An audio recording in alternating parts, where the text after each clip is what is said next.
Siguro alam na ng marami sa inyo to na hindi nga tayo makakapasok sa langit dahil sa mga mabubuti nating ginawa. Makakapasok tayo sa langit dahil sa ating pananampalataya sa Panginoong Hesukristo. Kaya wala tayong maipagmamalaki na kahit anuman dahil ang lahat ng ating nagawa at mga ginagawa ay dahil sa kabutihan lamang ng Diyos na siyang nagbibigay sa atin ng kalakasan at ng buhay na ito dito sa lupa. Kaya naman paano mo maipagmamalaki sa Diyos yung ginawa mong mabuti? Dahil dyan, dumating ang Panginoong Hesukristo.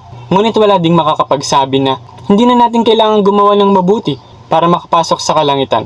Mali yan, dahil ang bunga ng pananampalataya natin sa Diyos ay kabutihan.